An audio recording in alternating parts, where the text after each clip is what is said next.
अस्सलामुअलैकुम वरहमतुल्लाहि वबरकातुहू।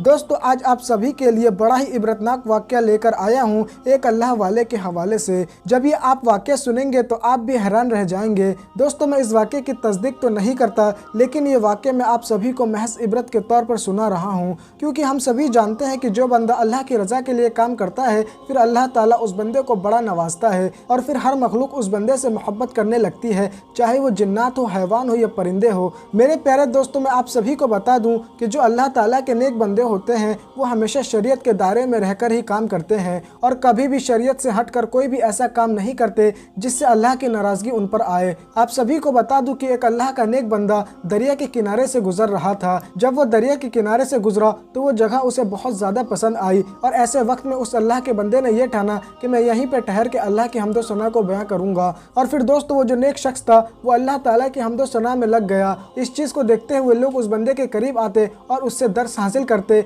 उससे अच्छी अच्छी बातें सीखते। दोस्तों, धीरे धीरे करके वहाँ की आबादी बढ़ना शुरू हो गई। लेकिन दोस्तों, जहाँ पर अच्छाई होती है वहाँ पर ही बुराई भी देखने को ज़रूर मिलती है। जहाँ ये अल्लाह का नेक बंदा तमाम लोगों को हक की तरफ ले जा रहा था, तमाम लोगों को सच्चाई की तरफ ले जा रहा था, अल्लाह की तरफ ले जा रहा था, वहीं उसी जगह पर कई सारे हराम काम भी होने लगे। कई सारी ऐसी दुकानें भी खुल गई जहाँ पर हराम चीज़ें बिकने लगी, जैसे कि मिसाल के तौर पर शराब की दुकानें। ऐसे वक्त में ये जो अल्लाह का नेक बंदा था उसे बहुत ज़्यादा तकलीफ होने लगी कि जिस जगह पर अल्लाह का जिक्र होता है वहीं पर इस तरह की चीज़ें खुल जाना ये बड़ा ही अफसोस का मुकाम है। ऐसे में ये अल्लाह का बंदा सोचने लगा कि किस तरीके से लोगों को इन हराम चीज़ों से रोका जाए, और इसी चीज़ को देखते हुए ये बड़ा परेशान था। लेकिन तभी अचानक लोगों ने यह देखा कि वही अल्लाह का बंदा जो लोगों को शराब पीने से रोकता था, लोगों को हराम काम करने से रोकता था, लेकिन आज यही अल्लाह का बंदा शराब के ठेके पर जा रहा है और शराब की बोतलें खरीद रहा है। दोस्तों, लोग बड़े ही हैरान परेशान थे कि ये कैसा मुमकिन हो सकता है कि जो बंदा अल्लाह की रज़ा के लिए काम करता था,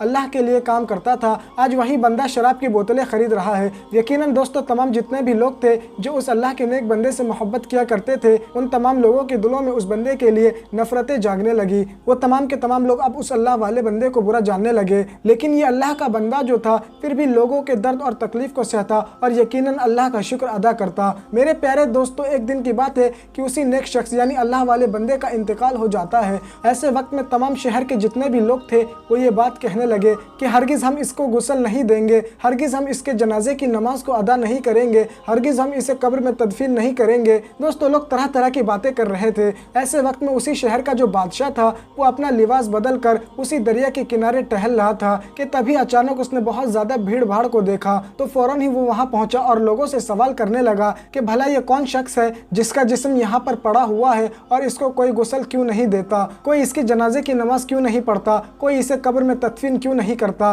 तो ये बात सुनकर लोग कहने लगे कि ये बड़ा अल्लाह वाला बनता था, लेकिन ना जाने ऐसा क्या हुआ कि जब हमारे शहर के अंदर शराब की दुकानें खुली तो ऐसे वक्त में ये भी शराब का आदी हो गया। ये वहाँ जाने लगा और वहाँ जाकर शराब की बोतलें खरीदने लगा। हम सभी ने इसको शराब की बोतलें खरीदते देखा है। यकीनन ये बहुत बड़ा गुनहगार है। ऐसे बंदे पर तो अल्लाह का अजाब नाजिल होगा। लेकिन दोस्तों, आप सभी को बता दूं कि ये जो राजा था इसका दिल बड़ा ही साफ था और ये नेक दिल इंसान था। ये बात कहने लगा कि चाहे बंदा कैसा भी हो, हमें गुस्ल देना चाहिए, हमें जनाजे की नमाज अदा करनी चाहिए और हमें इसे कब्र में तदफीन भी करना चाहिए।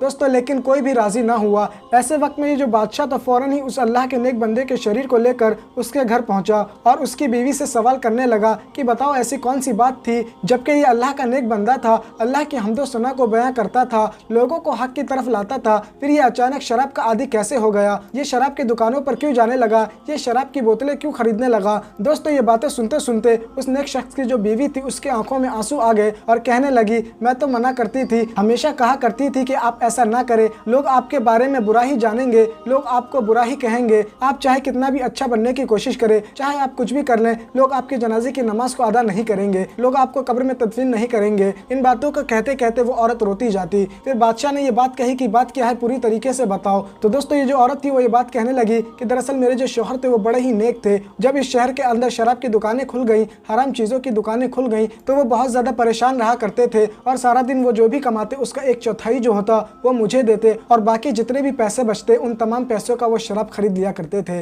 और शराब को खरीदने के बाद उसे दरिया या नाली में बहा दिया करते थे लोगों की नज़रों से बचकर, ताकि ये शराब की बोतलें ज़ाया हो जाएंगी। तो ऐसे वक्त में बहुत से ऐसे लोग हैं जो हराम चीज़ों से बच जाएंगे, हराम पीने से बच जाएंगे। मेरे शौहर हमेशा ये काम तन्हा तन्हाई में किया करते थे, इसीलिए कभी भी उन्हें किसी ने नहीं देखा। और वो हमेशा ये बात कहा करते थे कि चाहे दुनिया वाले मेरे बारे में कुछ भी कहे, लेकिन जब मेरा इंतकाल होगा तो मुझे गुस्ल देने वाला एक बादशाह ही होगा, मेरी जनाजे की नमाज पढ़ने वाला एक बादशाह ही होगा, मुझे कब्र में दफन करने वाला एक बादशाह ही होगा। और ये बात कहते कहते वो रोने लगी और ये बात कहने लगी, मैं तो कहती थी कि आपकी जनाजे की नमाज कोई अदा न करेगा, और यकीन आज उनकी जनाजे की नमाज कोई अदा करने को तैयार नहीं, कोई भी उन्हें गुस्ल देने को तैयार नहीं। ऐसे वक्त में वो जो बादशाह था वो ये बात कहने लगा कि बहन तुम्हें घबराने की ज़रूरत नहीं है, मैं इसी शहर का बादशाह हूँ, मैं अपना लिबास और हुलिया बदल कर तफरी कर रहा था, दरिया के किनारे घूम रहा था, लोगों के हालात के बारे में जान रहा था कि तभी तुम्हारे शौहर के बारे में मालूम पड़ा। और यकीनन मुझे बड़ी खुशी है कि तुम्हारे शौहर एक नेक दिल इंसान थे, उन्होंने लोगों को बुरी आदत से बचाने के लिए अपने पैसे खर्च किए और साथ ही साथ उन्होंने लोगों की नफरतों को झेला ताकि ज़्यादा से ज़्यादा लोग इन बुरी चीज़ों से बच सके।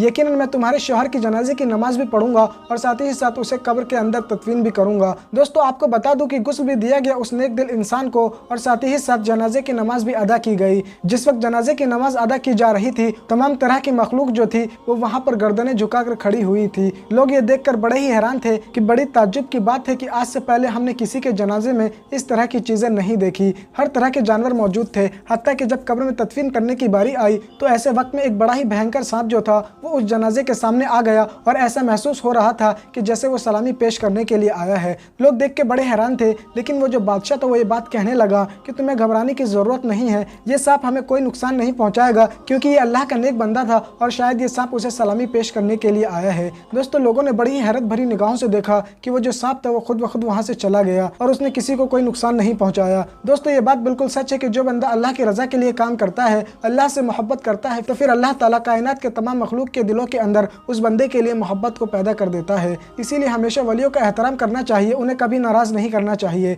दोस्तों मैंने जैसा कि पहले भी आपको बताया है कि मैं इस वाक़े की तस्दीक नहीं करता, ये वाक़े महज मैंने आप सभी को इबरत के तौर पर सुनाया है कि अल्लाह के जो नेक बंदे होते हैं वो हमेशा अल्लाह की रज़ा के लिए काम करते हैं। उनको कोई भी ऐसा काम नहीं होता कि जिसकी वजह से अल्लाह की नाराज़गी उनके ऊपर आए। दोस्तों अगर सच में आपको ये वाक़या पसंद आया है तो इस वीडियो को लाइक कीजिएगा और इस वीडियो को ज़्यादा से ज़्यादा शेयर कीजिएगा और साथ ही साथ हमारे यूट्यूब चैनल को सब्सक्राइब करिएगा ताकि इसी तरह के आप वाक़या सुन सके। तो दोस्तों आज के लिए बस इतना ही, जब तक के लिए खुदा। चाहते हो अगर बेटी नहीं मान गवाए, हाथों से नशे मन न कभी अपन जलाए, बेटी को खुदा के लिए तुम दीन सिखाओ, माँ बाप को बेटी के ये पैगाम सुनाओ, बेटी को खुदा के लिए तुम दीन सिखाओ।